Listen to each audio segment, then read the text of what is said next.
Alors, ce soir, nous allons étudier trois miracles. Trois miracles d'Elisha.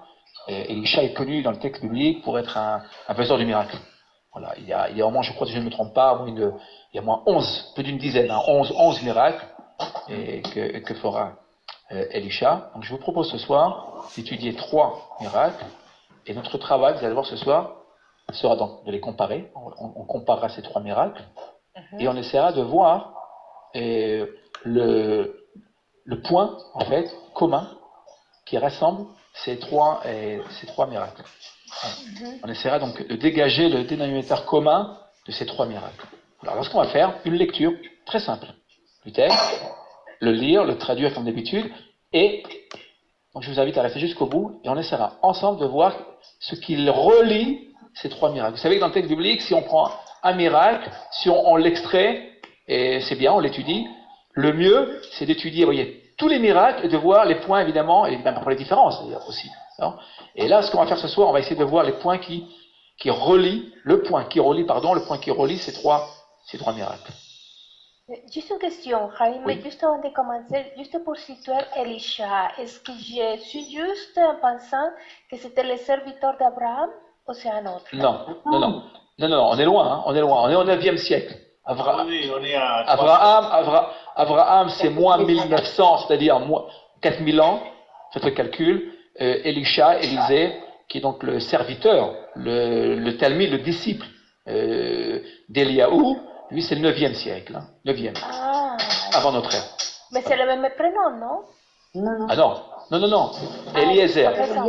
Eliezer. Voilà, le Damasien, Eliezer. Ah, d'accord. Voilà. Ce qui est juste, c'est qu'il y a Élie.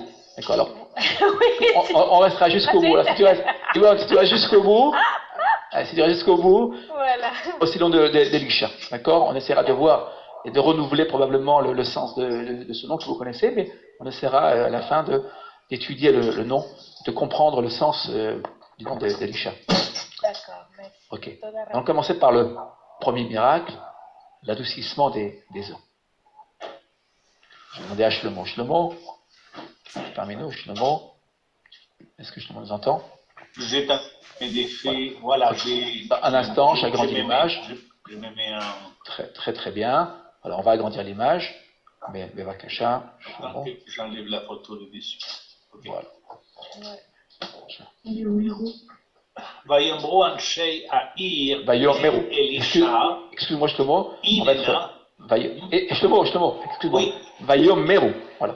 Vayomru Anshei Ha'ir El Elisha Inena Moshav Ha'ir Tov Kasher Adoni Ro'e Ve'amayim Ra'im Ve'haaretz Meshakalet.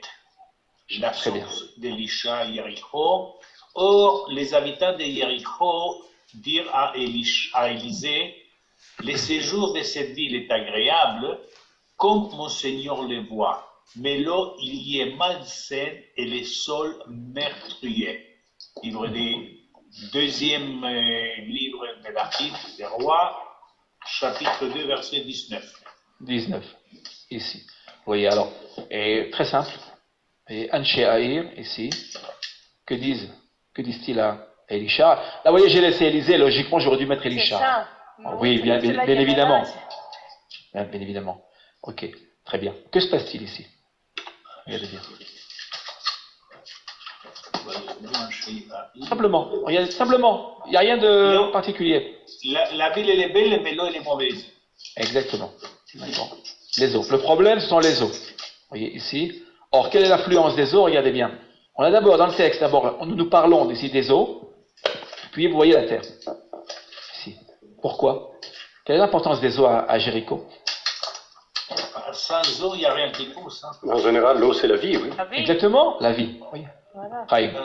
Oui, sans eau, rien ne pousse. Meshakalet, là nous avons ici une forme posale. Hein. En effet, tu as très bien lu, c'est Meshakalet ici. On aurait dû avoir ici un ségol. C'est une forme posale, c'est un sof pasouk, c'est mis à la fin du verset. Okay. Et donc on dira, ici on aura un kamat ici.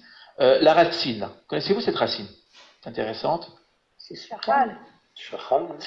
Absolument, Shakal. Oui. Shin Kaf Lamed, qui veut dire détruire. et qui renvoie au terme de stérilité, à la notion de stérilité. Ici. Cette terre, voilà, absolument. Attention, hein, quand le point est à droite, shin, s'il est à droite, s'il est à gauche, s'il était à gauche, ça voudrait dire quoi? Sin.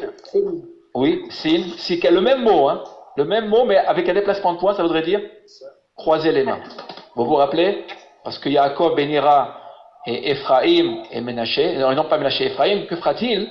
Vous vous rappelez? Il croise les bras. D'accord? Dans ce cas-là, on aura sin flamet. Là, attention dans la lecture, ne pas se tromper, c'est bien un shin. Et là, on ne parle pas de bénédiction. Vous voyez, sikel, c'est bénir en croisant les mains. Les shakel, ici, c'est détruire. C'est le contraire. Un déplacement de point peut changer le sens du verset. Hein. Ouais. Vous le voyez? Ah, totalement. Vous le voyez ici. Donc là, il est question, vous le voyez de quoi? D'une terre stérile. Et certains de nos commentateurs diront que les fruits de cette terre rendaient les femmes et les hommes stériles. Voilà, à ce point-là. Voilà. Nous retrouverons d'ailleurs, à propos avant d'oublier, et la semaine prochaine, et nous ferons un webinaire la semaine prochaine, parce qu'il y aura beaucoup de fêtes, il y aura beaucoup de vacances à la fin du mois de décembre. Ouais. Vous voyez, j'ai remonté les webinaires.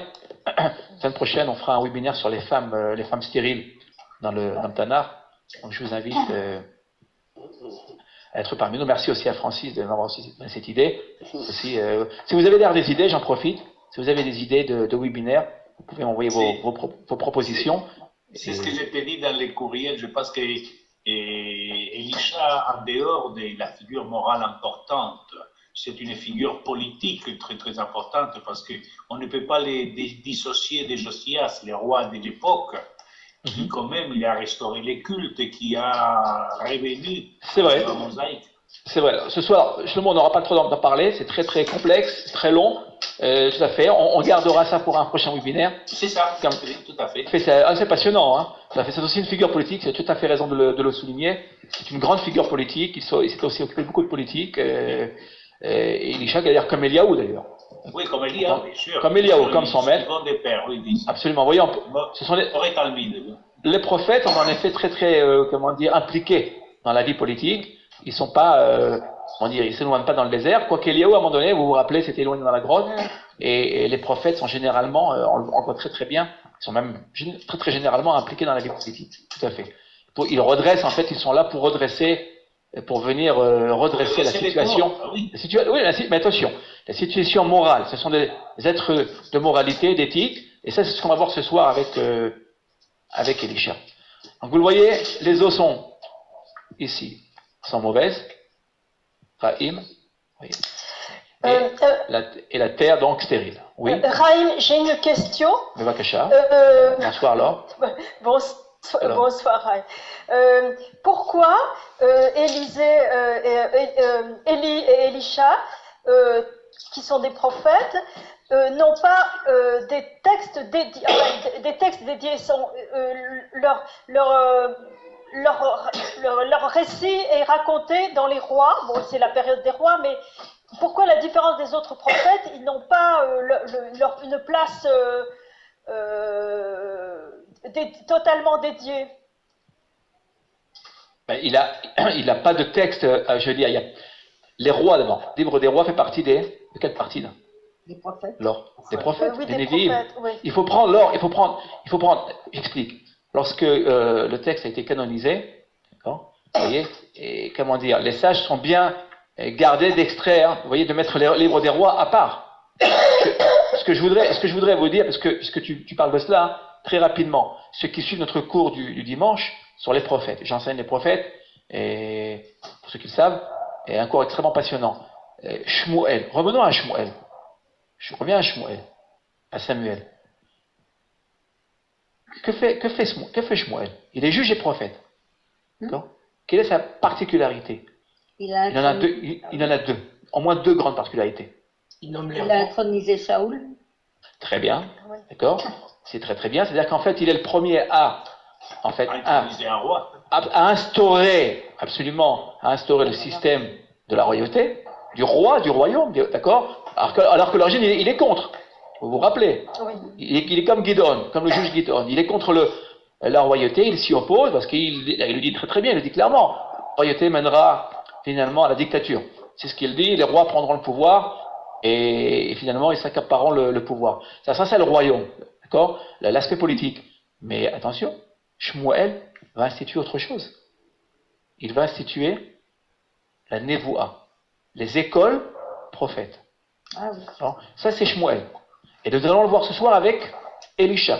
Nous allons retrouver, il y aura autour d'Elisha, il y aura aussi autour de lui, c'est un groupe, une école de prophètes.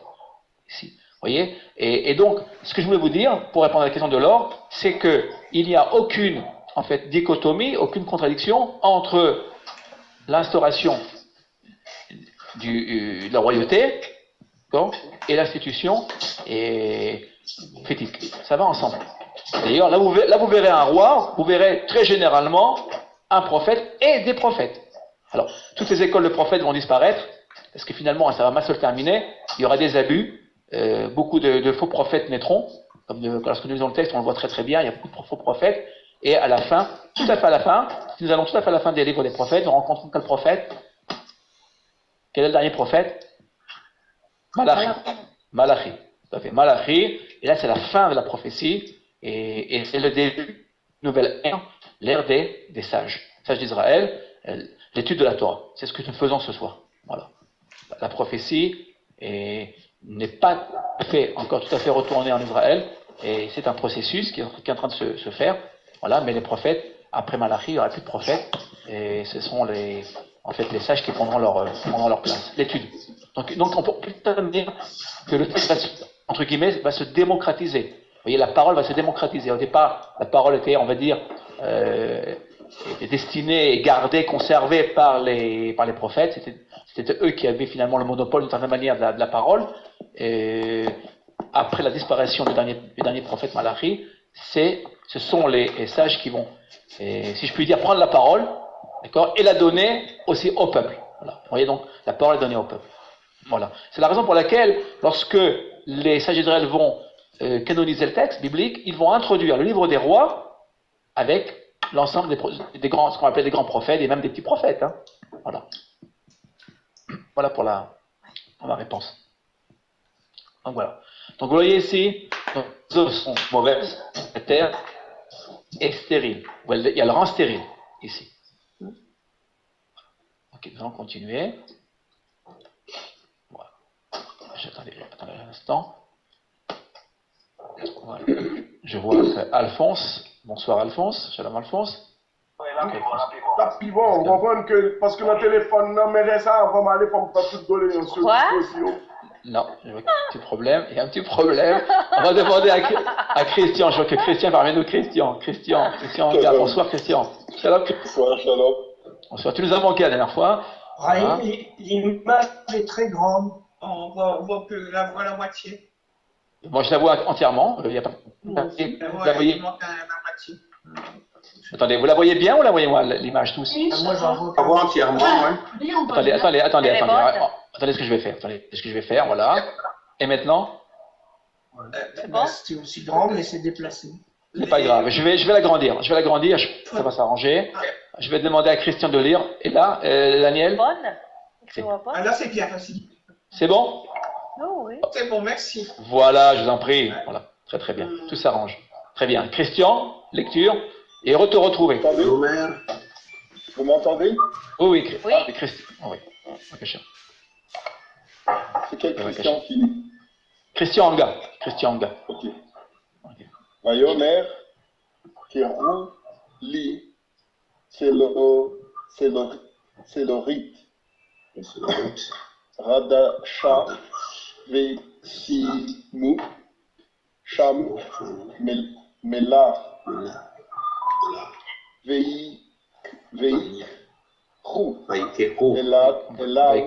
Veikro, non, c'est très bien. Al-El, Motza, Amaïm, Veyash, Ler, c'est un Vaiktor, Vayashler, Melar, Veyomer,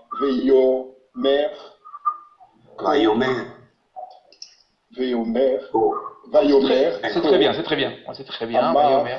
Ama. Adonai. Repi.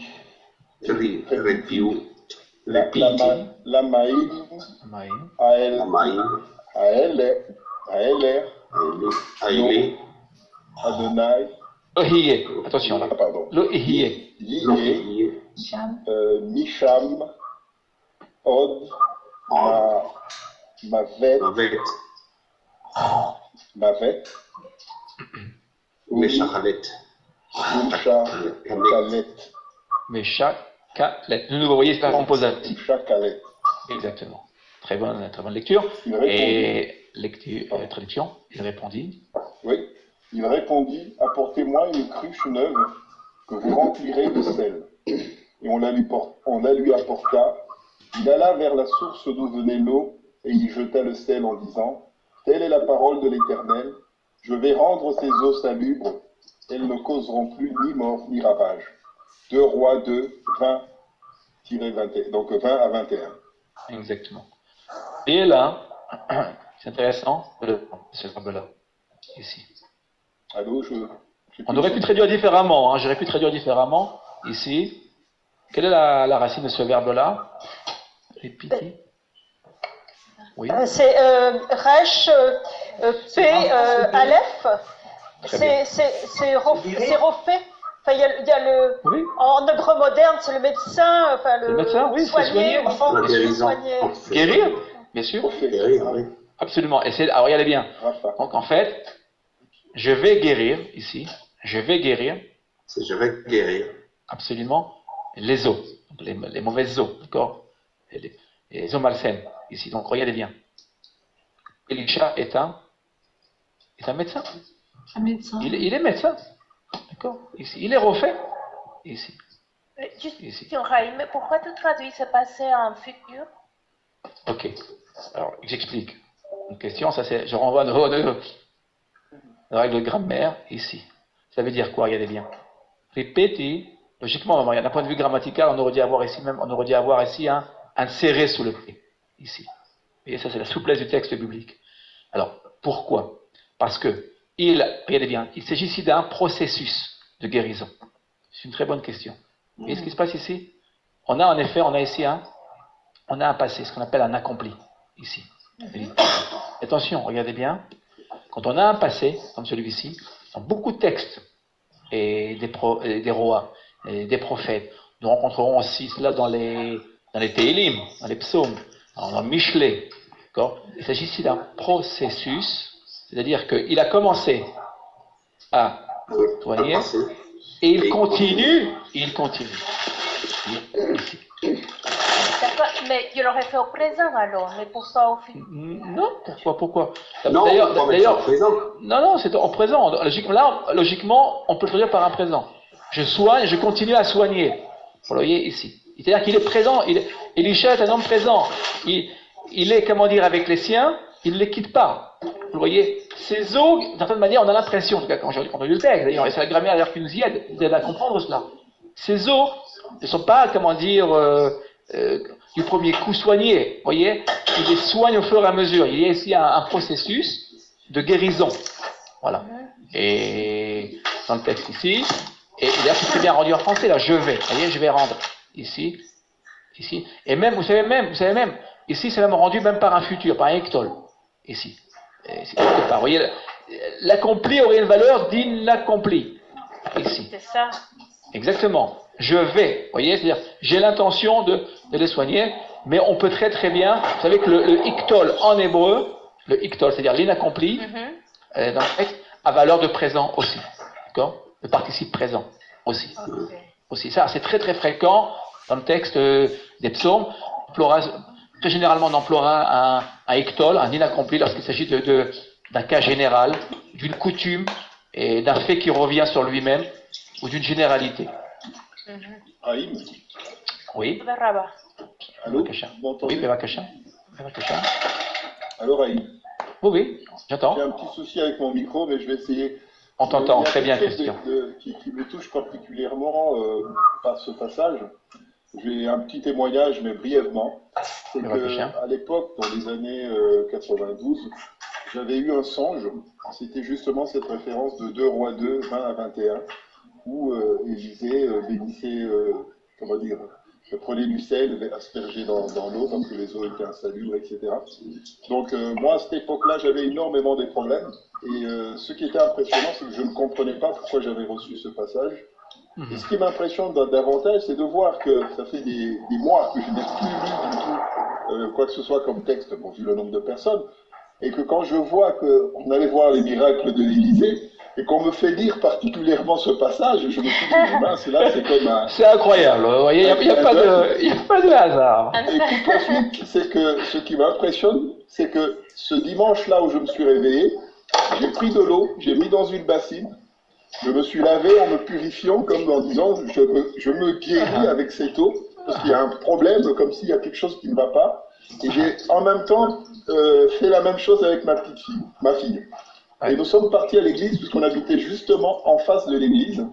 Et quand je suis rentré, puisque je suis arrivé en retard, juste au moment où je rentre, le prêtre prenait de l'eau, il bénissait l'eau et il mettait du sel et il aspergeait. Je me suis dit, mais qu'est-ce que c'est cette coïncidence entre ce que j'ai fait en pensant à ce passage d'Élysée et ce que le prêtre va faire et la lecture qu'il y a aujourd'hui, je me dis, eh ben, je vais comprendre le sens exact de les eaux étaient insalubres. Alors, regardez bien. Alors, je vais rajouter un petit peu à ce que tu as vécu. Regardez bien.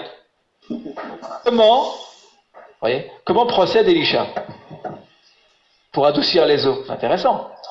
Il met du sel. Du sel. C'est quand même troublant quand même, vous le voyez? C'est quand même troublant. Alors, du sel pour adoucir les eaux. Cela, le texte veut nous dire par là qu'il s'agit bien d'un miracle. Vous voyez? Et pas d'un fait naturel, ici. Voilà. Mais quand il dit adoucir, ça veut dire quoi? Le rendre tout ou Oui, propre? oui, bien sûr, on le verra, regardez bien, vous voyez, je reviens là. Absolument, Yvonne, regarde Yvonne. Là. L'image que vous avez là, d'accord, c'est une image qui a été reprise, hein. J'ai pas photographié la source, ici. C'est une source, d'accord, donc d'eau douce, c'est une source d'eau douce, à Jéricho. Et d'après la tradition, d'après donc le texte, vous voyez bien, on a des eaux Maïm Ra'im, d'accord, Ouais. des eaux malsaines, en fait, dangereuses, qu'on ne pouvait pas boire. Or, en y jetant, littéralement, le verbe ici c'est les ashlir, vous voyez ici, il jette, vous voyez. C'est des eaux. Absolument de sel. Les eaux. Alors pourquoi on a le sel? C'est pour nous montrer en fait le pouvoir d'Élisha. Vous voyez ici, le pouvoir surnaturel d'Élisha. Alors je voudrais juste un point comme ça ouvrir un point.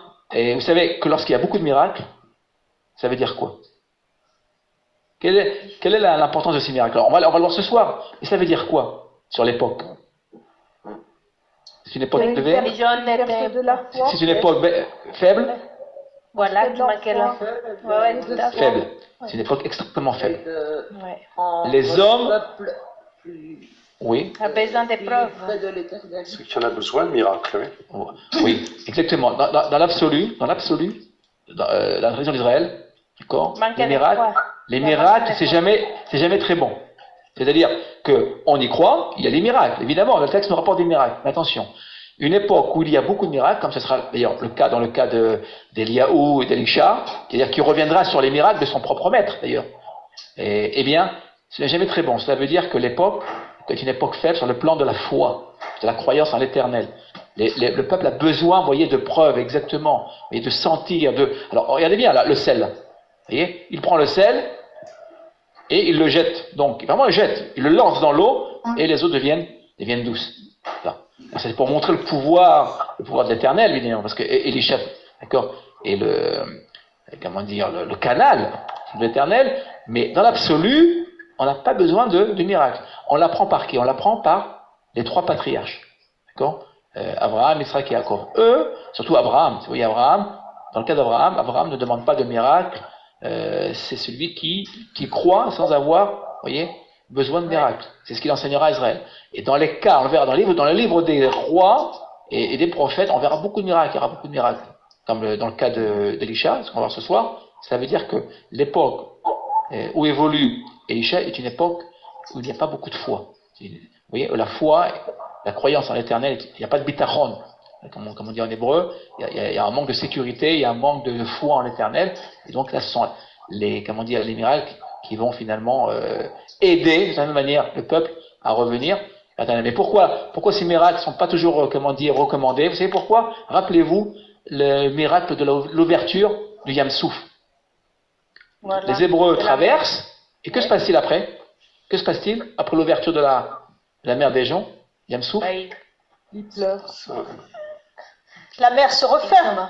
Oui, d'accord, mais que se passe-t-il? Les enfants au désert, ils veulent manger. Le veau d'or. Le veau d'or. Ah oui. Dans l'absolu, après avoir vu autant de miracles, d'accord, la main, les eaux même. Vous savez que ce miracle qui est en fait produit par Elisha, nous l'avons retrouvé avec Moïse, hein, rappelez-vous aussi. D'accord? Aussi. On a le même miracle avec Moïse, qui jette aussi son bâton dans les eaux, et il transforma les eaux amères aussi en eau douce aussi. C'est un miracle qu'on a, d'accord, qui a été repris de certaine manière. Elisha s'est inspiré de Moshe, hein, de Moïse. Voyez. Alors que se passe-t-il? Eh bien, on voit très bien que très souvent, sur le moment, le peuple croit en l'Éternel, et puis, avec le temps, eh bien, on retourne très souvent à l'idolâtrie, et une chute au niveau de la foi. Et de nouveau, hop, un miracle, vous voyez, pour rattraper. Donc, dans l'idéal, le miracle n'est pas recommandé dans l'idéal. Ça, c'est plutôt inspiré de Eliaou.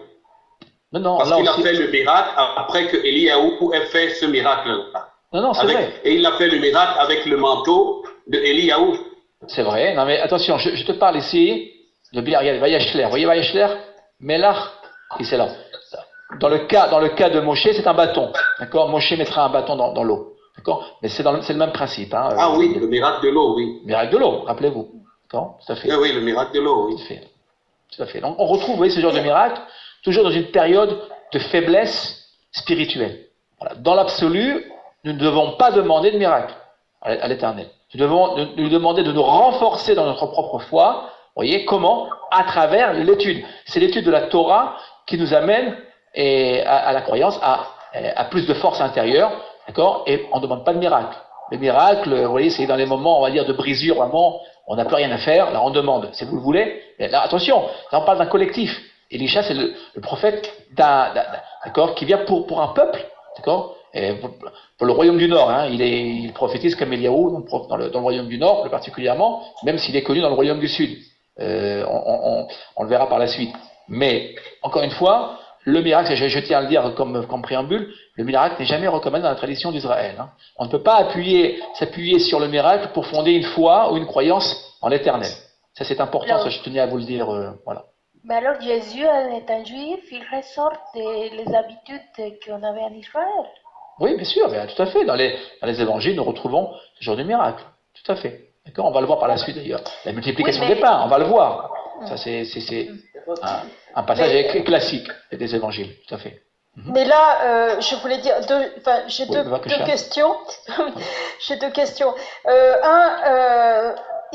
Moi, je remarque que ce miracle, il le fait pour rendre service, parce qu'il y a un problème, en dehors de l'absence de foi. Enfin, les gens sont un peu désespérés parce qu'ils sont en train de s'empoisonner.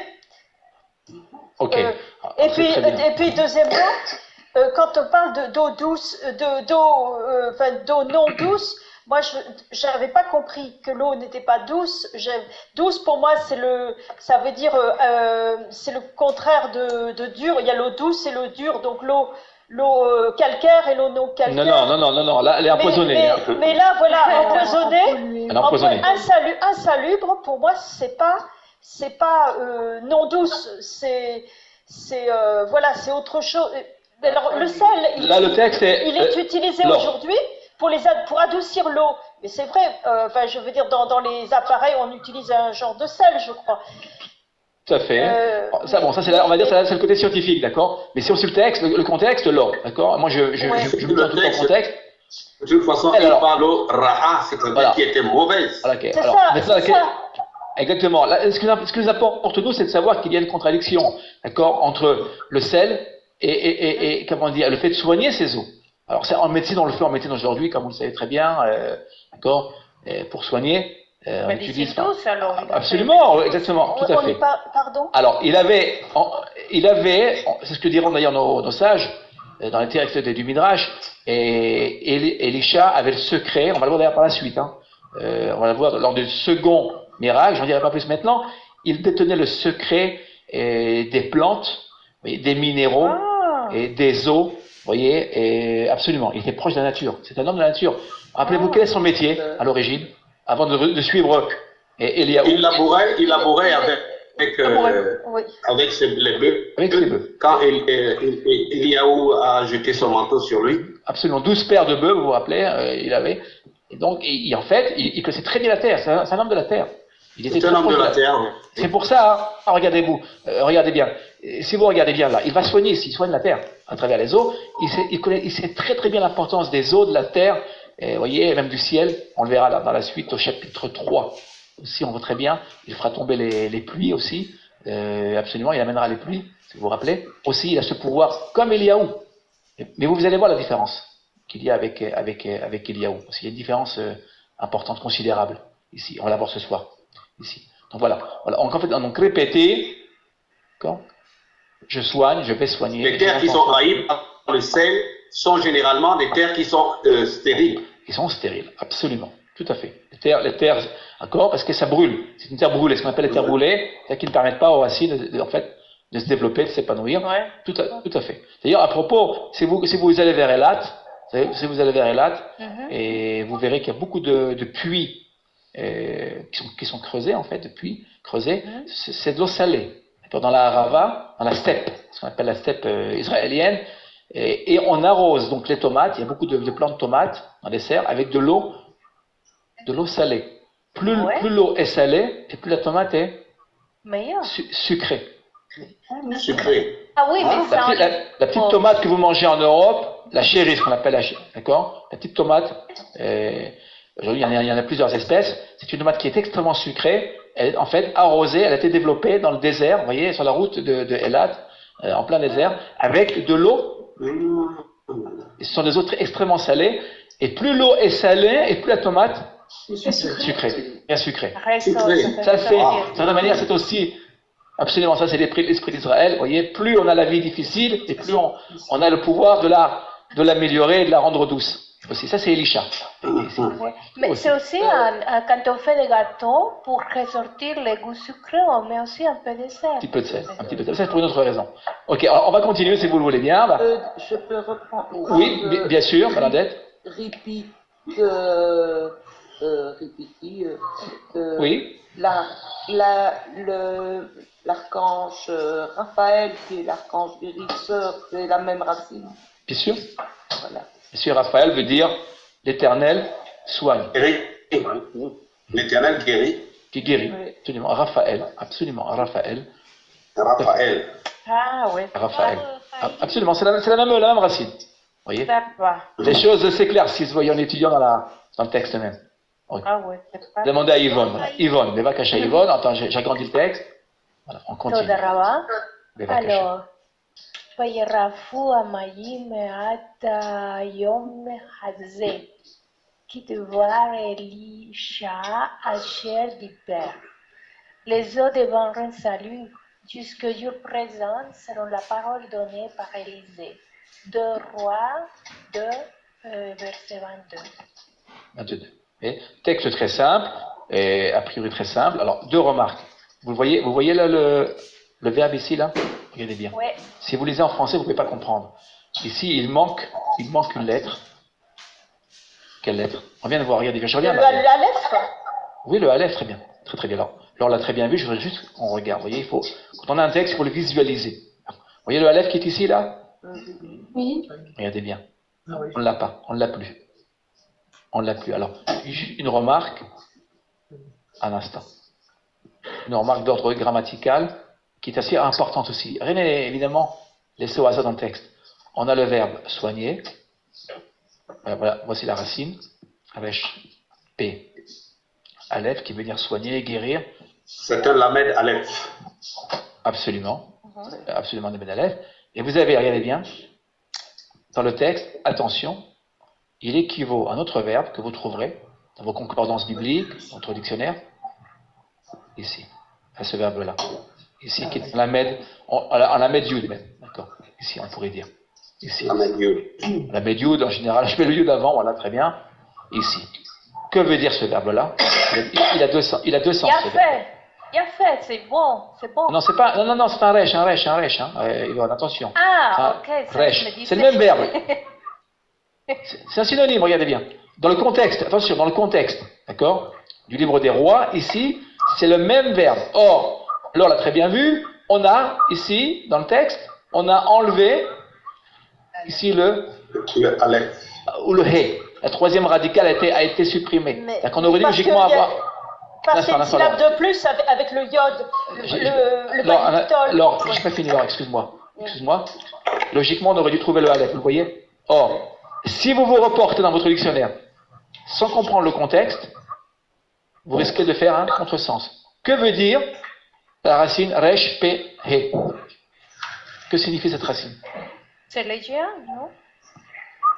Elle a le sens d'affaiblir, affaiblissement, être affaibli, être malade.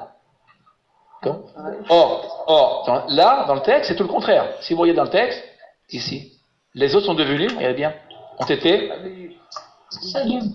oui. Il suffit soigner, littéralement soigner.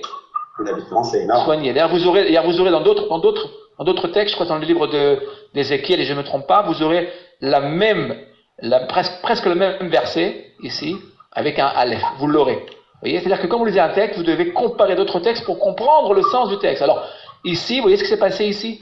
Il y a une raison que je vais vous proposer, une interprétation personnelle, ici, que je vais vous proposer. Le Aleph, c'est la première lettre de l'Éternel. Or, regardez bien. Pour comprendre ce verset, vous devez lire la suite.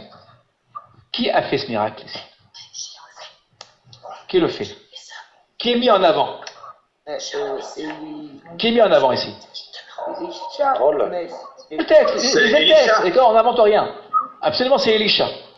Regardez bien. Selon la parole d'Elisha. Retenez bien ça pour la suite de notre étude. Vous allez voir pourquoi. Pourquoi? Parce que très très généralement, lorsqu'il y a un miracle qui est accompli, d'accord, généralement le prophète met le miracle sur le compte de qui? De Dieu. De l'Éternel. D'accord? Rappelez-vous Eliaou. Vous vous rappelez d'Eliaou, ce que nous avions dit? Quel fut le problème d'Eliaou? Il y a eu une problématique avec Eliaou. À propos des pluies. Que dit-il Eliaou? C'est moi, et uniquement moi, qui fait tomber les pluies. Vous vous rappelez du Anochi, du Aleph, d'Eliaou? Regardez ce qui se passe ici. En effet, regardez bien, Elisha, ici, c'est bien Elisha qui va, ici. Évidemment, il est inspiré, d'accord, bien évidemment, mais c'est lui-même qui met en avant. Mais attention, regardez bien ce qui se passe ici. On manque, le Aleph va manquer ici. Ça veut dire quoi? Ça veut dire qu'Elisha, ici, est mis dans une condition d'humilité totale. Comme Moïse. Vous vous rappelez que Moïse, lui aussi, et à un moment donné dans le texte de l'Exode, on retrouvera un passage où lui aussi, il y a un passage où il n'y aura pas le Aleph. Ce Aleph, quand il parlera, quand on lui dira, il dira Vanachnu ma, que sommes-nous? À un moment donné dans le texte, et il parlera de lui-même et de son frère Aaron, et il dira Vanachnu ma. On lui dire Va anachnu, voyez, que sommes-nous? Et donc il enlèvera le Aleph. Quand on enlève le Aleph, ça veut dire que il y a une idée, vous voyez, de modestie, d'humilité dans le texte, et c'est ce qui donne la force à Elisha. Ici, vous le voyez, il n'est pas tout à fait ressemblant, il n'est pas tout à fait la copie de son maître. Ici, son maître, c'est Anochi. Il est très présent, c'est on va dire le super prophète, vous voyez, et qui se met en avant. Là, c'est tout le contraire. C'est la raison pour laquelle, parce que c'est ce que je crois, hein, c'est mon commentaire personnel, et c'est la raison pour laquelle, ici, il va réussir, en fait, à transformer les eaux et à lui seul. Ici, on n'a pas, regardé bien, le nom de l'Éternel n'est pas présent ici. Alors que je vous le dis dès maintenant, eh bien, vous allez voir la suite et la différence. D'accord? Alors, retenez bien cela, vous allez voir la différence des deux autres miracles. ici. Jaime, Vous voyez, le Aleph est donc absent. Oui. Jaime, je vois tout juste, en t'écoutant, je vois tout juste une image, c'est que ces eaux qui sont affaiblis comme le peuple est affaibli. Exact, très bien. L'eau qui va être guérie et le peuple aussi va être guéri dans sa foi.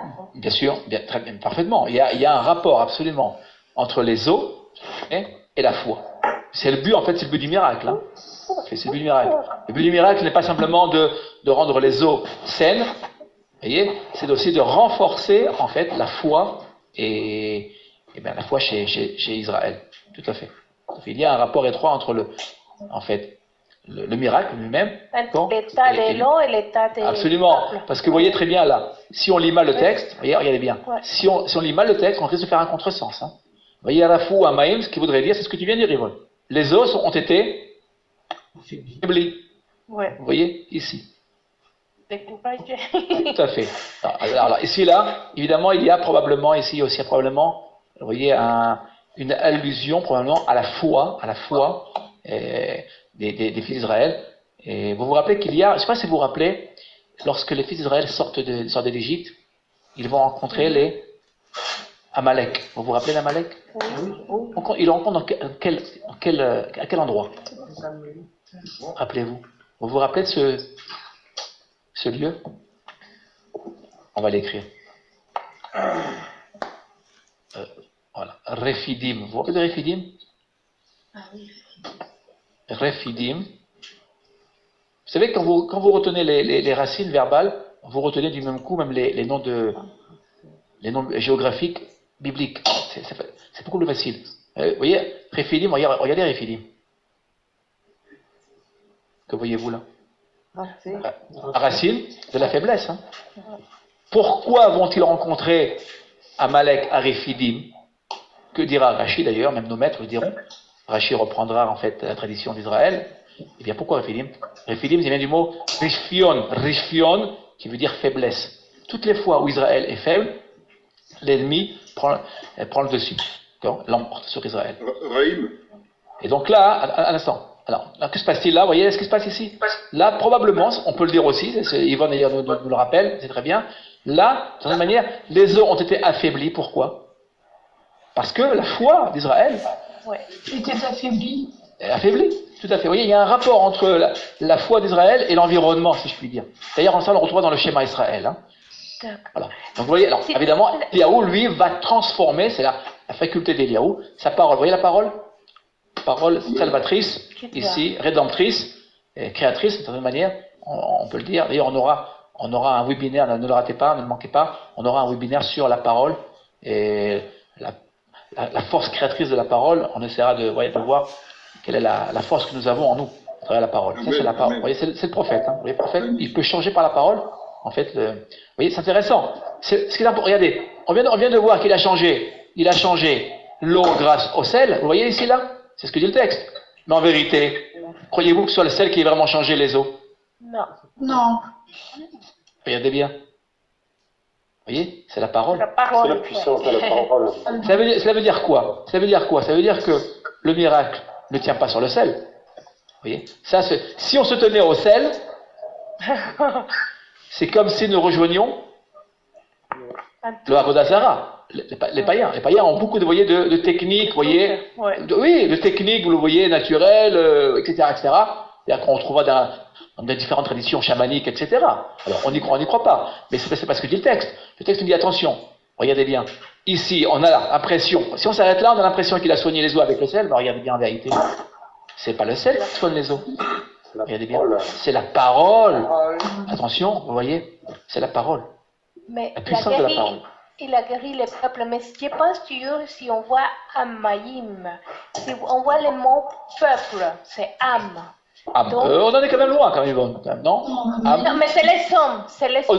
Ok, au niveau de la sonorité, mais là on n'a pas le mot amim, âme non plus, on ne l'a pas non plus, et on ne l'a pas. Ah d'accord. Non, je ne pense pas qu'il faille aller aussi loin, je ne pense pas. Par contre, ce que tu as dit au début, très très bien, est excellent. Il y a la faiblesse, les eaux ont été affaiblies par la foi. Il y a un rapport entre la croyance, la foi et l'environnement. Or, là, nous le voyons très bien, la parole va ici, va changer la réalité, en fait. Voilà. Et rien n'est, voyez, rien n'est, comment dire, n'est déterminé par avance. On a le pouvoir sur l'environnement, ici. Raïm? Oui, Brigitte? Non, Sylvie. Ah, Sylvie, pardon. Sylvie. Quand on dit Rafa, c'est la même racine que quand on dit Refoua chez les maps pour les malades? Oui, exactement. Exactement. Là, Refoua chez les mains, c'est la même racine. La même racine, hein? Absolument, tout à fait. Refoua chez les mains. Raïm, bonsoir. Raïm, bonsoir. Bonsoir, Alicia. Bonsoir tout le monde. Alors, je vois c'est loin. Oui, c'est exactement ce que vous m'entendez? Rapproche-toi du micro, s'il te plaît. Oui. Vous m'entendez? Oui, mieux. Bien, merci. Mieux. Je disais que effectivement, oui, c'est la parole d'Élisée, sa foi et sa parole qui fait le miracle. Mais en même temps, c'est une communion avec le produit, le sel, qui a un pouvoir scientifique aussi, ce minéral, parce que ils sont en train de découvrir que, par exemple, c'est pas encore dit complètement, mais ça peut jouer pour guérir le diabète, par exemple. Oui, mais Alicia, j'ai bien compris, mais ce qu'il faut comprendre, quand on lit un texte biblique, si vous me permettez, c'est toujours, voyez, relier les textes entre eux, d'accord? C'est-à-dire que si on s'arrête là, Alicia, on peut très bien comprendre, oui, qu'il s'agit d'un effet, on va dire, naturel, c'est ce qu'on vient de dire au départ, d'ailleurs, que Elisha avait le pouvoir, qu'il avait cette connaissance de la nature, qu'il aurait connu un sel qui aurait permis de soigner les os. Ça, on peut le comprendre. Vous savez, beaucoup de scientifiques ont cherché. Mais en vérité, c'est ce que je crois moi, en tout cas, c'est mon point de vue. Hein. En vérité, il faut suivre, regardez, il faut aller jusqu'au bout. Ce qui va soigner les os, d'après moi, ce n'est pas le sel. Le sel, ça, c'est, vous savez... Non, mais c'est pas ça ce que je voilà, l'instrument. C'est la communion. C'est la communion de la foi, de la parole avec ce minéral. Ah ouais. C'est ça ce que j'ai voulu dire. La communion des deux. C'est-à-dire, il n'a pas pris un autre minéral, il a pris le sel. Sel, cette communion avec dans le verset 22, avec la foi, c'est ce qui fait le miracle. Cette communion-là. C'est ça. Par contre, oui, très bien, Alicia. Oui, Daniel. Question de la parole. Le verset 22 est clair. Question de la parole. Absolument. Verset 22, le sel est oublié et la parole prend toute sa place. Exactement. Vous savez, je veux dire une chose. Vous savez, quand je fais un webinaire, j'ai beaucoup de dilemmes. J'ai un grand dilemme. C'est comme si vous prenez un texte de quelqu'un, voyez, et vous prenez un texte et vous enlevez toute la partie du texte pour garder un passage. Vous risquez de déformer la parole. Mon problème, j'ai un gros problème, je vous le dis tout de suite, hein, je tremble même. Quand je prends un texte biblique et que je dois enseigner, voyez, j'ai un problème. Que dois-je enlever? Que dois-je mettre? Regardez bien. Si je m'étais arrêté là, regardez bien. Si je m'étais arrêté là, au verset 21, j'aurais trayé le texte, de mon point de vue. Alors que tout y est dit, regardez. Pourquoi le texte s'y revient? Regardez bien, le texte là. Le verset 22, vous êtes d'accord? Il revient sur le contenu des versets 20 et 21. Vous êtes bien d'accord avec moi? Oui. Alors, absolument. J'aurais très bien pu m'arrêter là. Voilà, le miracle est fait. Vous voyez, prophète Elisha, prend du sel, il jette du sel, et hop, un acte de magie. Pas du tout, on est loin de la magie. Il faut faire attention à cela. C'est le danger. D'ailleurs, vous savez que très souvent dans le texte biblique, d'ailleurs on y reviendra dans d'autres webinaires, j'y viens, c'est un point important qui me semble important. Quel est le danger du miracle? Il y a un danger dans le miracle. C'est que lorsque le peuple voit Elisha arriver, jeter du sel, quel est le danger? Qu'il fasse pareil. Oui, Daniel. Que tout le monde fasse pareil après. Oui, qu'il croit que ce soit un acte de magie. Ou en Égypte, d'accord? D'autres traditions l'ont fait, d'accord? En Mésopotamie, c'était courant, et en Égypte, c'était courant. Il y avait différentes méthodes magiques pour arriver à un résultat à peu près ressemblant, d'accord? C'est de la magie. Des reins, par exemple. Bien, mais évidemment. Alors, si vous lisez le texte, attention, je vous donne une clé de lecture. Lisez-le jusqu'au bout et cherchez toujours la parole de l'Éternel. Sans la parole, il n'y a plus rien. Si je m'étais arrêté ici, j'aurais fait d'Elisha un prophète Un faiseur de miracles. Ah oui, absolument, un faiseur de miracles. C'est pas un faiseur de miracles, c'est plus que cela. C'est d'abord ce qui est réductible, de la parole. C'est la parole. La parole. Et c'est la parole de l'Éternel. Si nous la portons en nous, nous sommes capables, alors là, de transmettre la réalité. C'est ce qui est vrai. C'est ça, nous y croyons. Et de faire des miracles. Mais attention, qu'à travers l'Éternel. Oui, Christian. Une petite observation, quand on revient au verset 21. Oui. Non, 20, 21. Ah, excuse-moi. Oui. Mais on dit bien que Élisée demande à ce qu'on lui apporte une cruche neuve qui devait être remplie de sel. On connaît quand même la symbolique des ustensiles ou des objets qui sont cités dans la parole.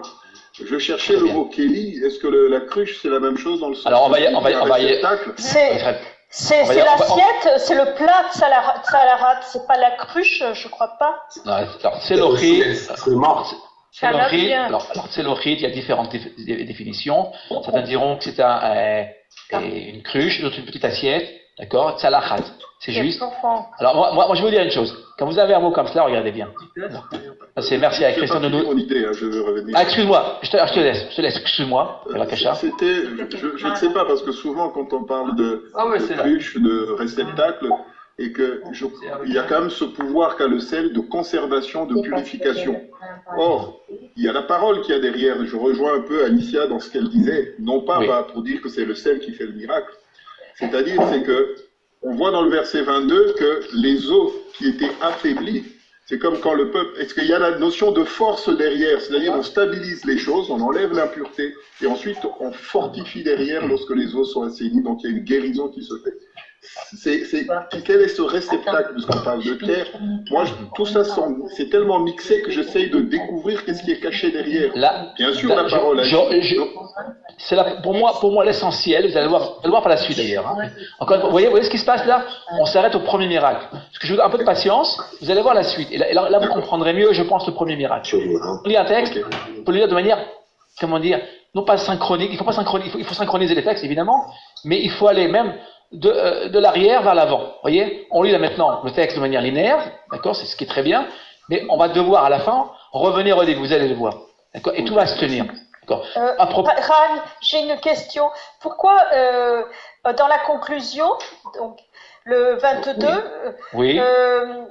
c'est en français c'est écrit jusqu'à aujourd'hui. Alors en hébreu, je ne sais plus comment c'est écrit, mais jusqu'à aujourd'hui. On va le voir. Est-ce que c'est aujourd'hui pour le lecteur qui lit? Aujourd'hui, oui. Aujourd'hui, jusqu'au jour présent. Si tu vas à Jéricho aujourd'hui, tu trouveras. Elle est là la source, hein. Elle est toujours là, elle est présente. Hein. C'est une source, voilà, où beaucoup de touristes se rendent ici. Vous voyez, et c'est une source. Alors aujourd'hui, on peut pas en boire malheureusement. Mais... Elle est malheureusement, comment dire, elle a été polluée, elle est polluée.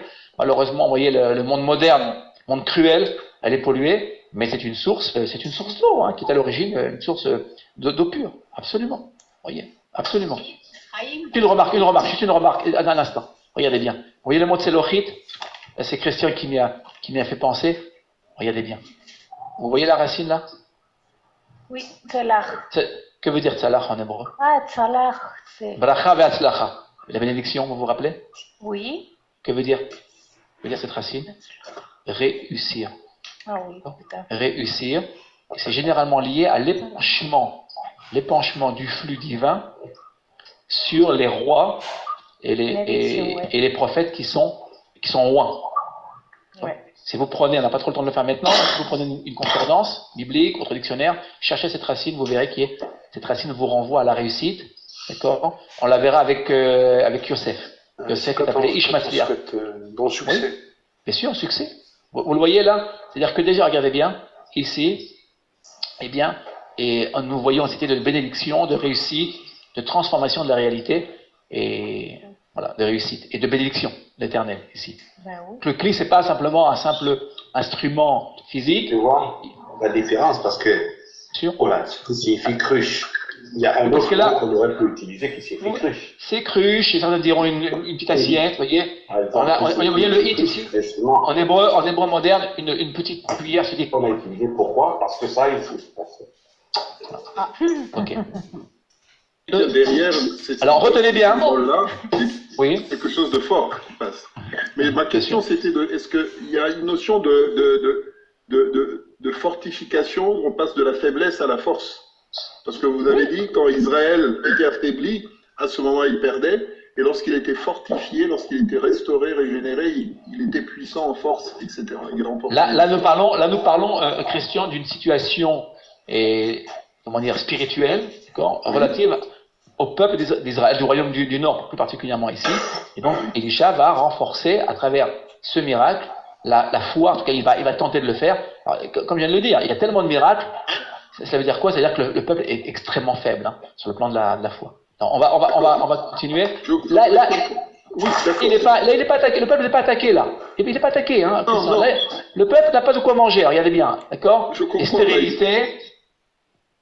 C'est la notion de force, est-ce qu'elle apparaît quelque part ou pas? Non, il y a. Ok, c'est tout. Non, attention, de remède et de soins, d'accord? Il soigne. Alors lorsqu'on soigne, on renforce, bien évidemment. Oui. Et je vois ici dans le dictionnaire, dans les Sanders, que Rafa, avec Aleph à la fin, ça veut dire aussi, à l'aide de guérir, ça veut dire aussi pardonner et consoler. Je n'ai pas entendu, excuse-moi. Ok, le mot Rafa avec Aleph à la fin, les Sanders dit qu'en plus de guérir, il signifie aussi pardonner, consoler. Bien sûr. Donc cet homme-là, il a été là pour pardonner et en même temps guérir. Du pardon, c'est l'Éternel qui pardonne à travers le prophète. Tout à fait. Bonjour. C'est excellent. Oui, bonsoir, Rosemary, José. Oui, bonsoir. Juste un parallèle, ça me fait penser au serpent dans le désert. Le serpent d'airain, il le regardait, ils étaient guéris, mais sous Ézéchias l'a détruit parce que c'était devenu une idole. Exactement. Absolument. Très bonne remarque, très bonne réflexion. Vous voyez le danger? Le danger, c'est que, et tout objet peut être transformé, vous voyez? Voilà. Le sel qui est le culte. Absolument. Un moyen, absolument. Le culte monothéiste va se transformer en culte polythéiste. Voilà. On va transformer l'objet en un objet de magie, vous voyez, de talisman, d'accord? On n'a rien. L'Israël refuse, réfute, rejette, d'accord? Là-dessus, nos maîtres sont tout à fait d'accord tous. Il n'y a pas sur ce point, il n'y a aucune contradiction entre nos maîtres.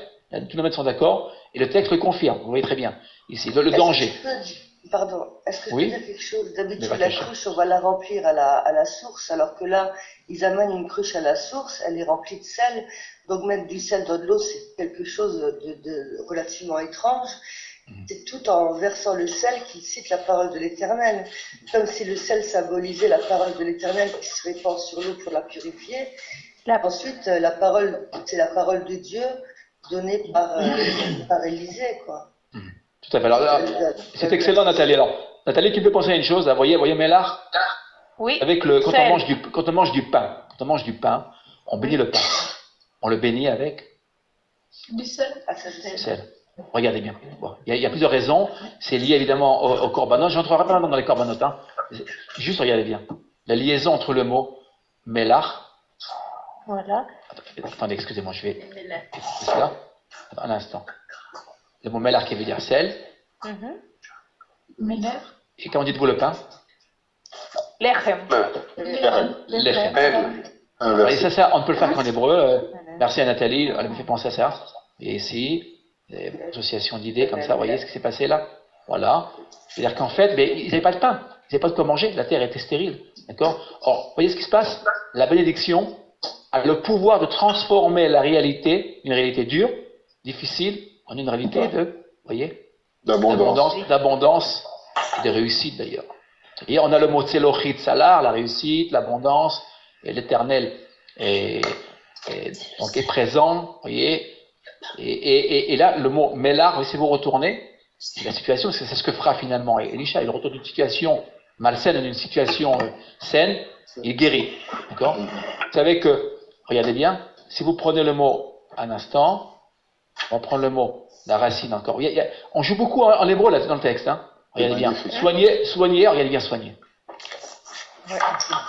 On revient sur la racine. Afa, oui. Très bien. Ok. Le foie. Regardez bien. Non, regardez bien. On inverse les lettres, regardez bien, on inverse les lettres. Ça, nous l'avons dans le prophète Isaïe. Ce que je vous amène là, c'est le prophète Isaïe. Non, c'est pas Afar là. C'est pas un Aïn. C'est un Aleph. C'est Efer. Efer, la cendre. La cendre, oui. La cendre, regardez bien. La cendre est généralement liée à la mort. D'accord ? La disparition au rien. D'accord ? Rapé, c'est, vous voyez, c'est finalement donner de la force. On revient à renforcement, c'est pour répondre aussi à Christian. Vous voyez, finalement, l'idée de création nouvelle, même, d'une certaine manière. Que fait le médecin ? Il ramène la personne évidemment à son état initial, mais c'est plus que cela. Parfois, il y a des gens qui sont tout à fait perdus, qui sont perdus. Et la médecine aujourd'hui, on le voit très bien, pour quelques avancées technologiques, on le voit très bien, au niveau médical, on le voit très très bien. Aujourd'hui, des gens qui étaient encore il y a 30 ans et 40 ans, moi, je me rappelle dans mon enfance, la leucémie, je me rappelle des enfants qui mouraient, je me rappelle des enfants qui mouraient de leucémie. Aujourd'hui, on soigne relativement bien la leucémie. Vous voyez, donc, vous voyez là, vous voyez le retournement de l'être ici. Donc voilà, donc l'idée de l'abondance, bénédiction, de renforcement, de force, et là, et faire, c'est la cendre. Ouais. C'est rare, Haïm. C'est magnifique. Je crois que Chouraki te donne raison parce que en 2.21, il traduit, il sort à la sortie des eaux, il jette du sel et dit, ainsi dit Hachem, j'ai guéri ces eaux. De là, il ne sera plus de mort ni de désenfantement. Vous voyez, des enfantements, vous voyez ici, absolument. Moi, je vais chercher dans le dictionnaire, évidemment. C'est une racine qui est vraiment très très connue en Israël, en emploi. L'idée de stérilité, il n'y a plus d'enfants, etc. Voilà, donc là, renouvellement. On va continuer si vous le voulez bien. Deuxième. Juste une image, mais là, c'est blanc. C'est purifier. La couleur blanche, c'est ce que l'on associe à la purification. Donc, c'est précisément ce qu'ils utilisent les sels. Donc, dans tous les sens, c'est des instruments qui parlent de ce qu'est en train de faire le Hachem. Vous voyez, on peut interpréter le texte, c'est très riche. On pourrait passer la soirée, je vous invite à continuer. Voilà, on a tellement de choses à dire encore. D'accord ? Voilà, je ne voudrais pas que nos amis nous quittent, qu'on a jusqu'au bout ensemble. Madame Nathalie, tu es avec nous, Nathalie ? Alors, on va lire ici, le miracle de l'huile, que vous connaissez, puis on va essayer de le redécouvrir ensemble. On va cacher Nathalie.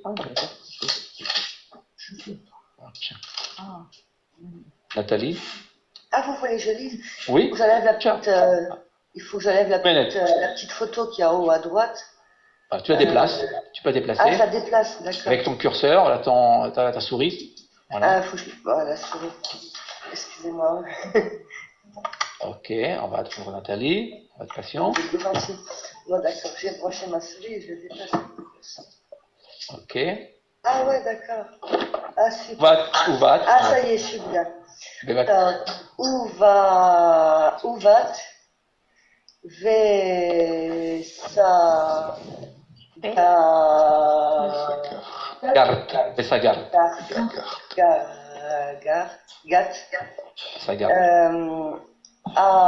Ça c'est Adalet. Adelet. Oui. Vesagat Adelet. Adelet.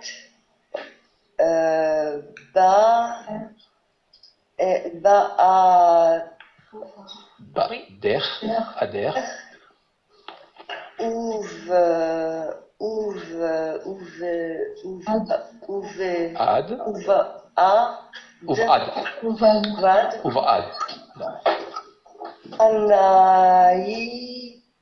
Banaï Shakaf, ça ? Banaïr, très bien, Banaïr. On ne lit pas le Sheva final, d'accord, jamais. D'accord, Banaïr. On va Naïr.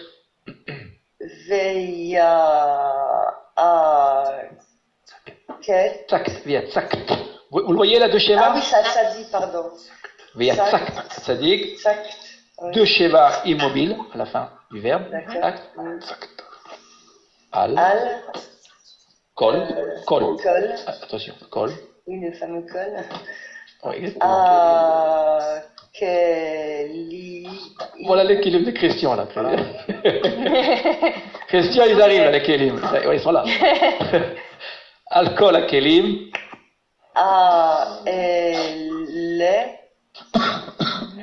Ve'amale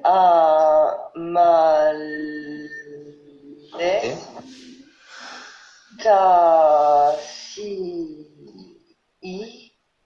Très bien. Ok, on va s'arrêter là, on va traduire. Partez déjà. Vakasher, c'est très bien. À ton retour. Vakasher, Nathalie. Ah, pardon. On traduit. À ton retour, tu fermeras la porte sur toi et sur tes fils. Tu rempliras tous ces vases et à mesure qu'ils seront pleins, tu les mettras à part. Ok, on s'arrête là pour l'instant. Très très bien. Et ici, on va demander, alors merci à Nathalie, on va demander à Nani. Nani, est-ce que Nani était avec nous, Nani? On va dire la suite avec Nani. Vakasher, on va dire la suite. Vateler. Faux. Là, ici, là, tu vois mon curseur sur l'écran? Ah oui. Vateler. Alors, Vateler meito, Vatisgor, Adelet, Baada, ou Beal Manea, Magishim, Elea, Vi, Motsaket. Très très bien. Al-Kita. Alors, attends, faut que je te déplace, voilà, pour monter. Le Kita, il ferme la porte sur elle et sur ses fils. Ils lui présentèrent les vases et elle y versa l'huile. Très très bien. Alors, avant d'entrer dans le vif du sujet, de qui s'agit-il ici? D'une veuve. Le miracle le plus connu. Hein. Une veuve qui a des dettes et qui doit vendre. Très bien, Salia. Veuve d'un disciple de prophète. Excusez-moi, Daniel. Salia a pris la parole. Oui, excusez-moi. Oui. Quand on prend la parole, voilà, merci à vous de ne pas couper vos amis. Très bien, Salia. Oui. Il s'agit d'une veuve qui a des fils qui doivent partir en esclavage et qui va dire sa détresse à Élisée. Et Élisée lui dit demande des pots à tes voisins et tes voisines et puis n'en demande pas un petit nombre. Et elle a une dette. C'est très bien. Elle a une dette. En fait, elle doit vendre ses enfants à la fille. Exactement. Elle est veuve. Absolument, et le créancier vient lui demander de payer les dettes. D'accord? J'en compte. D'accord? En ce temps-là, il n'y avait pas de service social, comme aujourd'hui, probablement pas. Et eh bien, le service social, vous voyez, c'est le prophète qui remplit ce rôle. C'est la grande figure éthique, morale, vous le voyez? Le créancier, il peut prendre ses 2 enfants pour en faire des esclaves. Oui, absolument. Et finalement, vous savez, quand on ne pouvait pas payer, on ne pouvait pas payer. Eh bien, le créancier se permettait tous les droits, il avait tous les droits, hein, en fait. Et il pouvait très très bien prendre la veuve et les enfants et les envoyer absolument en esclavage pour finalement se rembourser, ici. Or, que fait-elle? Elle est désespérée, ici. Et c'est là que le prophète arrive, ici, et c'est lui qui va donc l'aider. Vous voyez, c'est un homme d'éthique, un homme de morale, un grand homme de morale. Et donc, que dit-il à cette veuve? Simplement, elle est bien. Christian. Oui, alors, étant il qu'elle est chez elle, tout à fait. Et là, voilà, c'est important. Là. Vous voyez les kélim? Voilà. Oui. Les kélim, ici. Les instruments.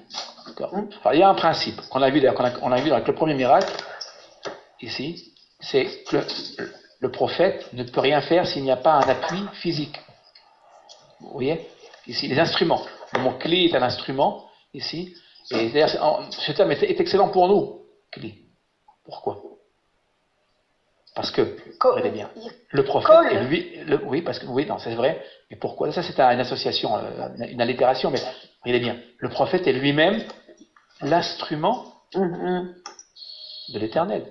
Quand on voit le mot cli là, quand on voit le mot cli, ici, qui est prononcé par qui? Qui le prononce? Elisha, c'est Elisha, ici. Eh bien, il nous renvoie à quoi? Ce terme-là renvoie au prophète lui-même, pour dire que le prophète lui-même est un cli, il est un instrument. C'est pas lui, encore une fois, qui, en fait, produit le miracle. Ça, c'est ce que verront les fils d'Israël, bien évidemment. Alors, il y a le danger, il y a toujours ce danger de croire que c'est lui qui fait le miracle. Ici. Mais attention, Kéli, ça veut dire que le prophète lui-même est l'instrument par lequel l'Éternel va agir dans la réalité physique. D'accord? Ici, vous voyez, on ne parle pas d'un monde éthérique. Ici, on est sur terre. Une femme souffre, les enfants vont souffrir. C'est toute une famille ici qui est mise en danger. Et, vous voyez là, on est dans le monde physique, hein, ici. Alors là, il y a toute l'idée de droits sociaux, évidemment. Il dit, écoute, t'inquiète pas. Prépare-moi donc des kélim. Okay, et donc, vous savez que le mot kélim, ça nous renvoie aussi à un autre terme qui voudrait dire aussi destruction. Il y a un verbe. Il y a des liens. Kala peut-être. Ça va faire kala, on va prendre kila au PL, cette fois-ci. Voilà. Le mot kélim, moi, quand je vois le mot kélim, il me rappelle, voyez, la racine. Alors on a la racine biblique. Vous voyez la racine biblique? Ici, kéli, ici, qui, si vous regardez bien, au PL, kila, c'est ceci. Vous avez un dictionnaire, vous verrez que le mot kila veut dire détruire. Avec point fort dans le lamed, évidemment, c'est un PL, forme intensive, qui veut dire détruire, ici. Voilà. Alors que, si vous le prenez kala, parce que j'ai un kala, vous avez kala qui est au Paal, c'est l'idée de plénitude. C'est aussi la fiancée? Oui, bien sûr. La kala, la fiancée.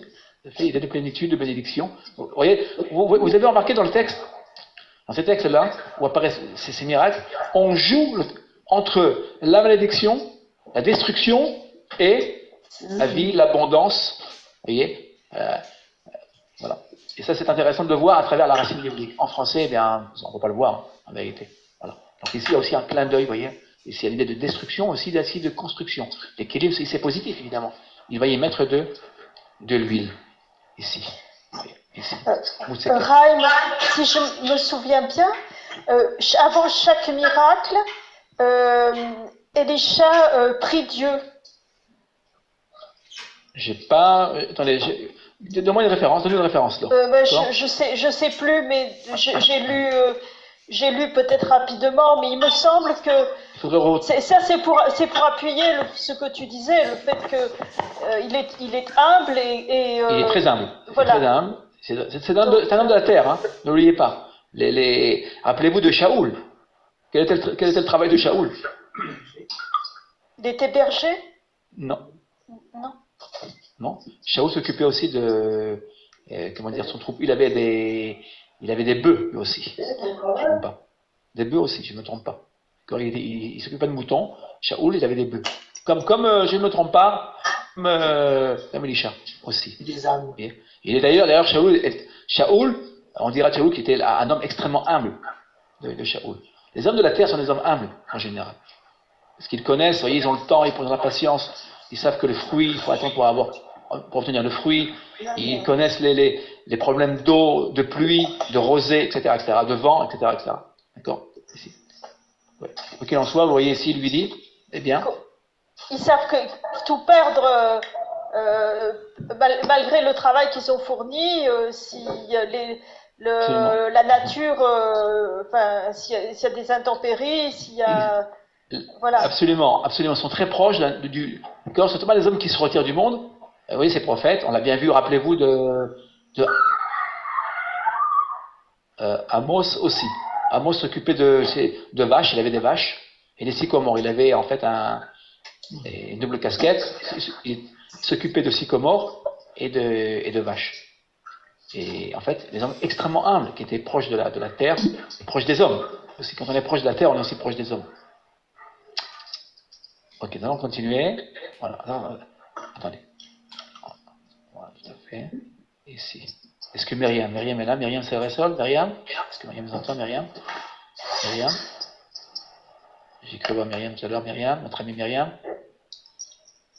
Tu m'entends? Oui, Myriam. Shalom. Très bien. Attends, Shalom, heureux de te retrouver. Vraiment. Oui, moi aussi. Très, très touché. Vraiment. Très, très, très touché de te retrouver. Voilà. Merci, ça fait plaisir. Ça fait plaisir, vraiment.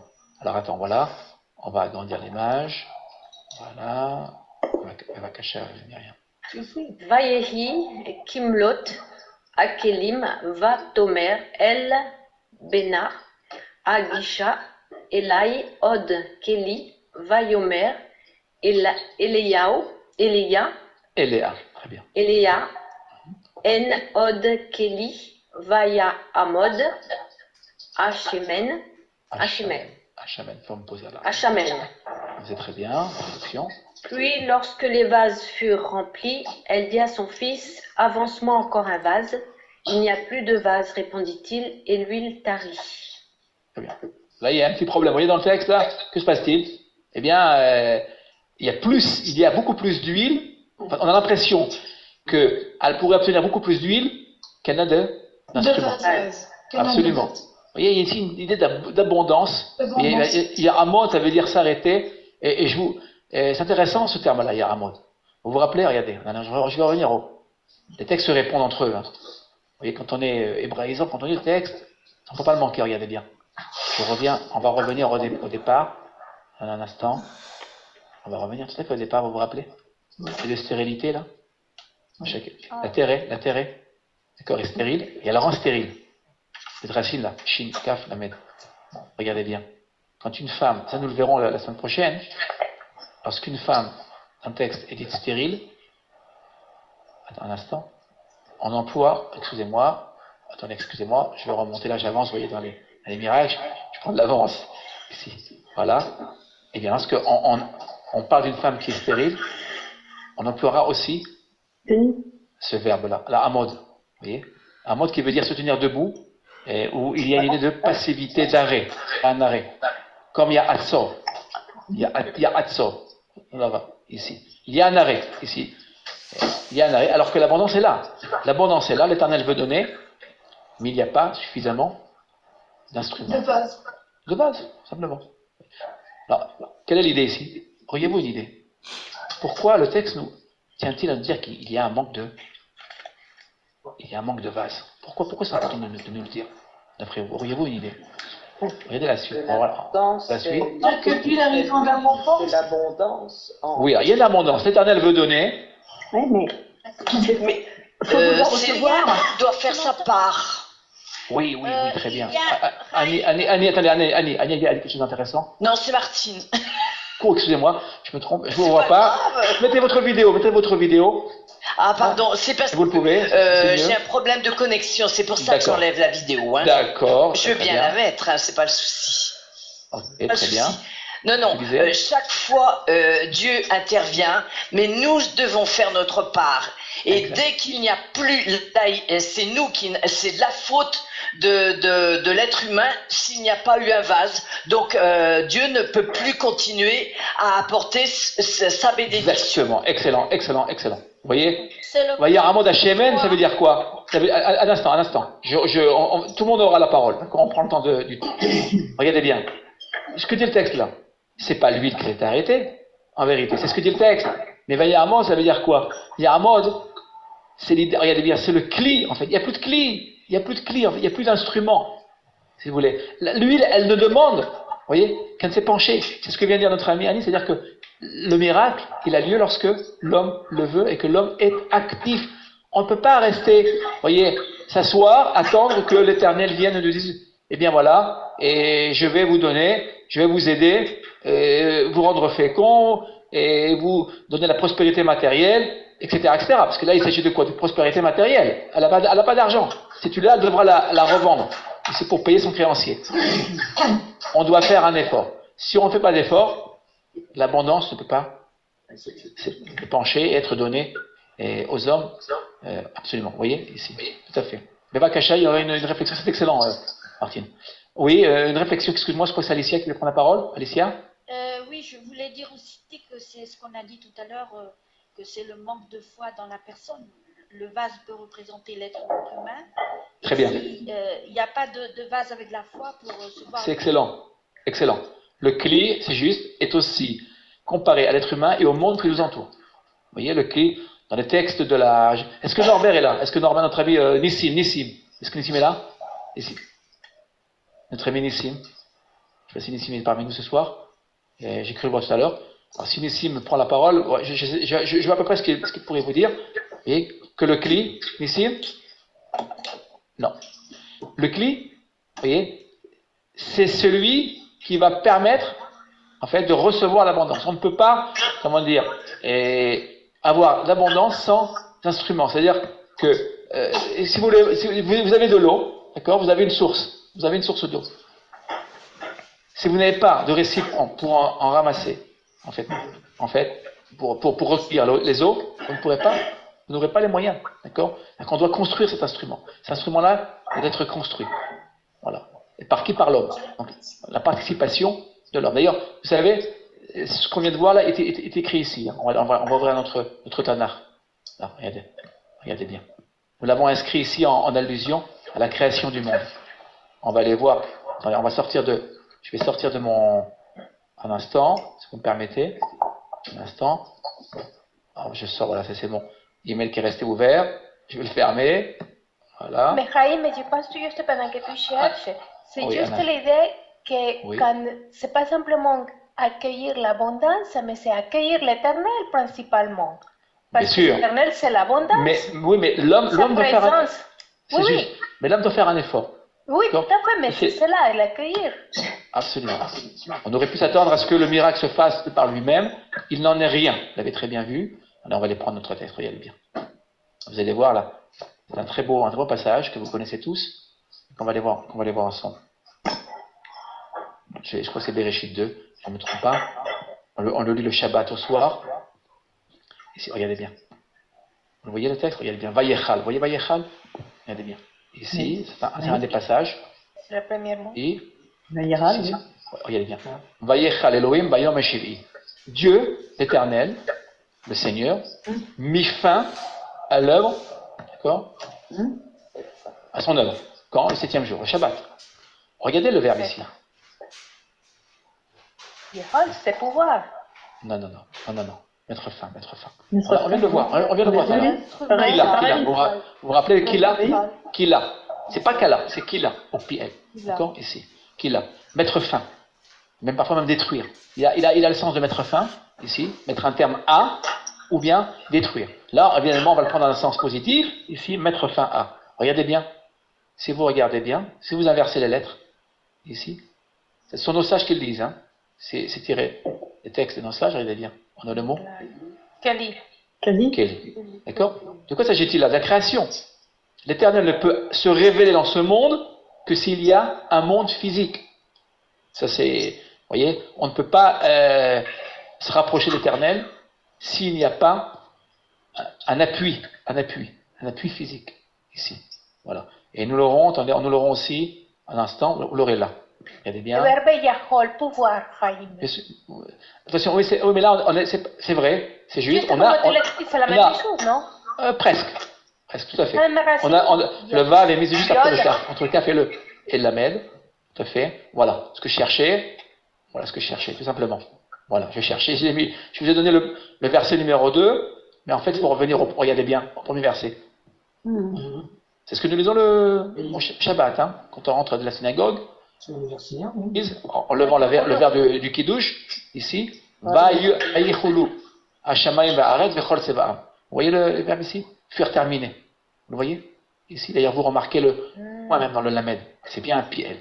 Alors, regardez bien ce qui se passe. De nouveau, ici, l'idée de, voyez, de quel est l'instrument. Ce monde est un instrument qui permet à l'Éternel de se révéler. Alors, nous le verrons, eh bien, chez le prophète. Il y a aussi des hommes qui sont des instruments. Et en vérité, nous sommes tous des instruments, des canaux. Voilà. Alors, il y aura des canaux beaucoup plus forts que d'autres. Et entre autres, des prophètes comme Elisha, Eliaou, etc. Vous voyez ici? Vous voyez, et ça, évidemment, en français, vous ne pourrez pas le voir. Non. Ça, c'est l'hébreu. Hein. Voilà. Et là, c'est un piel, donc va y houlou. Bien sûr, bien évidemment. Après, vous n'aurez pas le point dans la mettre parce que on a enlevé la dernière radicale, comme vous le savez. C'est un lamed yud, et que les lamed yud perdent leur yud à la troisième personne du singulier masculin et au vaiktol. Voilà. C'est la règle, alors qu'au pluriel, non. Vous avez remarqué au pluriel ici, le point reste dans le lamed parce que nous avons le vav shuruk. Il n'y a pas de modification. On revient à notre étude. Un instant. Voilà. Très bien. On continue. Daniel. Je voulais revenir sur cette histoire de l'huile qui finit. Ça renvoie un peu au chapitre 13 de 2 Rois, quand Elishaou dit à Joas de tirer des flèches, et il n'a tiré que quelques flèches, alors qu'il aurait pu tirer davantage, il aurait eu beaucoup plus de victoires. Très bien, ok aussi. Vous voyez, l'intérêt de cette étude, c'est que nous pouvons, tirer le texte, on prend le temps du temps, on médite le texte. Un texte biblique ne se lit pas. On ne lit pas un texte biblique comme on lit un roman ou comme on pourrait lire un journal. Donc, on doit méditer le texte. Vous voyez, prenez vos crayons, vous prenez le temps, vous vous mettez à l'aise, tranquille, et vous étudiez comme on le fait ce soir. Dans le silence, avec des amis, la famille, vos connaissances. Regarde, ce soir, on est vraiment une communauté, on est vraiment une famille biblique. Amen. Non, vraiment, c'est l'étude. Et vous voyez, moi, j'apprends beaucoup. Chacun amène ses propres réflexions. Attention, vous devez toujours vous référer, d'accord, à une référence biblique, vous voyez, pour appuyer votre réflexion. Raïm, excuse-moi, je veux juste pour compléter encore sur cette histoire du Kéli, qui fait que l'homme est un réceptacle pour recevoir justement la lumière divine. Je pensais aussi, puisqu'on a expliqué que s'il n'y a plus de vase, c'est-à-dire il n'y a plus d'instrument pour que le Seigneur puisse faire descendre sa bénédiction. C'est comme quand Élisée va dire, dans Ésaïe, au chapitre 6, il va dire, l'Éternel dit, qui enverrai-je et qui marchera pour nous? Et parce que l'Éternel ne voit personne qui peut envoyer. Alors là, Élisée répond, me voici, envoie-moi.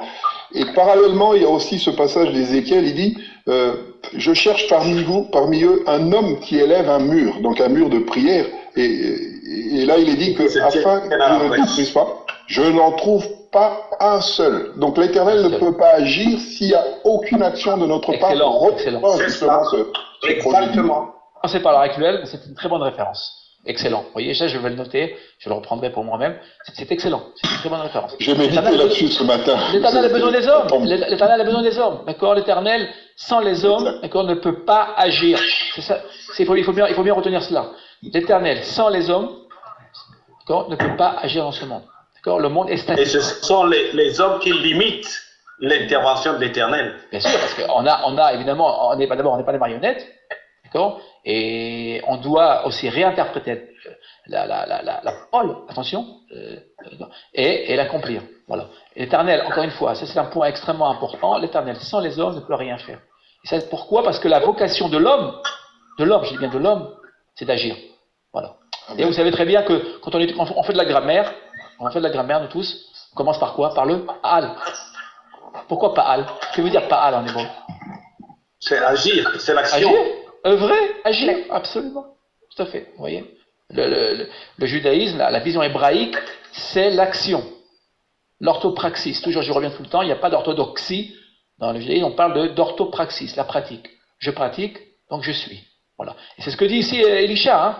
Il lui dit, mais tu veux beaucoup plus d'huile, d'accord? Pas de problème, l'huile, il y en a. Vous savez, c'est une leçon pour nous, une leçon dans le quotidien. On est entouré d'abondance. L'abondance nous entoure. Parfois on dit, on n'a pas, on manque, il y a des gens qui se plaignent du matin au soir. Mais je ne suis pas d'accord avec cette vision-là, on ne peut pas être d'accord avec cette vision-là. L'abondance existe. Si on n'a pas, c'est parce que, regardez bien pourquoi. Parce que, parce que on ne bouge pas. Vous voyez? Là, vous voyez, c'est mal traduit là, ici. L'huile tarie. Ça veut dire l'huile, ici, s'arrête de couler. Très bien. Elle s'est arrêtée. Ça ne veut pas dire qu'il manque d'huile. C'est pas qu'il manque d'huile, encore une fois, parce qu'il n'y a pas de clé. Ça veut dire quoi? Que si dans le quotidien, juste à l'instant, dans le quotidien, si on se plaint de pas avoir d'abondance, c'est parce que c'est pas vrai. C'est parce qu'on ne bouge pas. Il faut se bouger. Ça veut dire, d'accord, en français, il faut aller de l'avant. Et ça, c'est Abraham. Rappelez-vous, l'Ech Lecha. L'Éternel lui dira, marche devant moi. Et on l'a encore vu hier soir lors de notre étude sur Bereshit. Et on doit avancer, être en marche, tout le temps en marche. D'accord? Ceux qui font du surplace, comme rappelez-vous la femme de Lot, et chez Lot, que s'est-il passé? Elle était transformée en de sel. Ça tombe très bien, vous voyez, le sel est lié à la mort, là. Mort, absolument. Vous voyez, absolument. Vous voyez, ce qui est statique. Une situation statique. Alors là, il faut avancer. Tous ceux qui avancent, d'ailleurs, vous le verrez, parfois tombent, échouent, d'accord, mais ils réussissent au bout du compte. D'accord? Ceux qui sont persévérants. Voilà. C'est ce qu'aussi nous enseigne ce texte-là. Le miracle, on le crée. c'est important, c'est intéressant de savoir. C'est pas celui-là qui viendrait simplement du ciel, c'est aussi, rappelez-vous, Yaakov, l'échelle de Yaakov, on l'a lu ce Shabbat. Les anges, vous vous rappelez les anges? Quel est leur mouvement? Ils descendent. Ils descendent ou ils montent ou ils montent ou ils descendent? Ils descendent. Ils montent et Ils montent et ils descendent. D'abord, ils montent et ils descendent. Olim veyordim. Non. Pourquoi? L'action de Jacob. Jacob, c'est celui qui, au départ de sa vie, rappelez-vous, c'est un homme passif. Ishtam Yoshev Oalim, c'est celui qui étudie dans la tente, il ne bouge pas de chez lui. Et puis, par la force des choses, sa mère va lui dire, écoute, tu dois agir. Étudier, c'est bien, rester sur la tente, mais il y a un moment donné dans la vie où il faut avancer. C'est ce qu'il fera, et là, c'est là où il réussira. Et c'est là où il s'appellera Israël. Israël. Absolument, c'est le combat. D'accord? Si on ne combat pas, si on ne bouge pas, eh bien, on ne reçoit rien. Voilà. Ou on échoue, on disparaît de l'histoire. Voilà. Et donc là, le prophète, Elisha, il lui dit, eh bien, amène-moi, c'est ce qu'on va voir ici, on va continuer si vous le voulez bien. Je vois Nelly, bonsoir Nelly. Bonsoir Chaim, tu m'entends? Bonsoir, oui, bien, très très bien, merci à toi d'être parmi nous. Tu m'entends. À toi, d'accord. moi, et je vois ton époux, ton très cher époux derrière. Je le salue, nous le saluons, aussi, très chaleureusement. On va agrandir l'image, voilà. Et on va lire la suite, et attention à chaque mot là. Vatavo, Vataged, Leish, à Elohim, Vayomer, Lehi, Michri, on dit Michri, vous voyez le bref, Michri. Et Hashemen, Ve Shalemi, et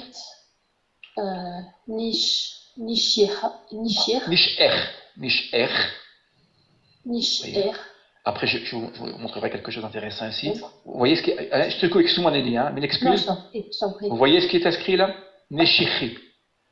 Donc, ça, c'est ce que vous verrez, c'est ce qu'on appelle le keri en hébreu. Pardon, le ketiv. Le ketiv, c'est ce qui était écrit. Et le keri, c'est ce qui est lu. Alors, nos maîtres n'ont pas enlevé, n'ont pas voulu effacer. Par exemple, en votre gomme, si vous le voulez, d'accord, ils n'ont pas effacé ce terme-là, ils l'ont corrigé. Regardez bien. D'après la tradition, d'après les Massorètes, les sages d'Israël, qui ont repris le texte, voyez ce qu'ils ont fait. Entre parenthèses, ils ont dit non, on ne dira pas Neshiri, on lira Nisher, comme tu viens de le dire, Néo. D'accord?